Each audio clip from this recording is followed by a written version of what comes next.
eu queria falar um pouquinho com vocês hoje sobre o intestino. O intestino não é apenas a maior víscera do corpo humano.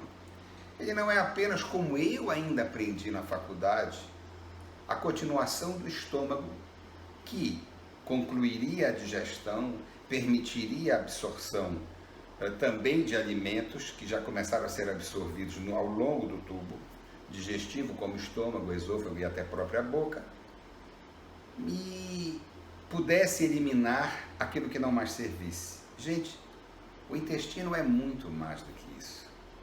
O intestino alberga a maior flora, quantitativamente e qualitativamente falando, que existe no nosso corpo. Sem essa flora composta de bactérias, de fungos, de vírus, e creiam e tenham certeza, a grande maioria altamente benéficas a nós, sem as quais nós não estaríamos vivos e não conseguiríamos ter alcançado o nível de diferenciação que alcançamos na natureza, sem que houvesse essa flora. É essa flora que nos dá, ou que dá ao intestino, melhor dizendo, uma das suas maiores e principais funções, que é de preservar a nossa imunidade.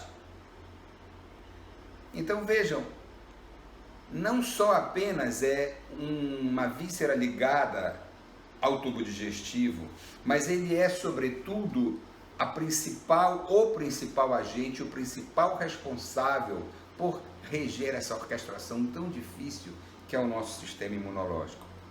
E como isso é feito? Isso é feito de uma maneira, ou dentre outras mais, brilhante, que é um contato que existe dos intestinos com o cérebro. Daí ele ser chamado hoje de segundo cérebro. O intestino influi diretamente, não só no processo inflamatório, eis a sua ligação com o sistema imunológico, mas conversando diretamente com o cérebro através de hormônios, através de neurotransmissores, através de substâncias que tenham essa capacidade de estabelecer um diálogo. Então, só para pensar, se mais de 90% de toda a serotonina, que é o hormônio da felicidade, que é o que se quer aumentar quando se usa um antidepressivo, é produzido pelo intestino, mais de 90%, vocês imaginem se o indivíduo cujo intestino não funciona corretamente, não funciona pelo menos uma vez ao dia, se ele não tem muito mais facilidade para deprimir, para se aborrecer, para se enraivecer. E olhem, lembrem-se do português, para ficar enfesado. A palavra enfesado, de aborrecido, vem cheio de fezes. Então, gente, uma dica é: respeitem o seu intestino. Procurem comer alimentos que sejam o mínimo inflamatórios possíveis. Vamos falar então quais são os mais inflamatórios? Sem dúvida nenhuma, o leite, o glúten, principalmente representado pelo trigo, mas não é apenas o trigo, já que cevada, já que talvez até a própria aveia, como corre pelos mesmos fios até ser carregada e distribuída pelo mundo, ela mistura com restos que tem de trigo.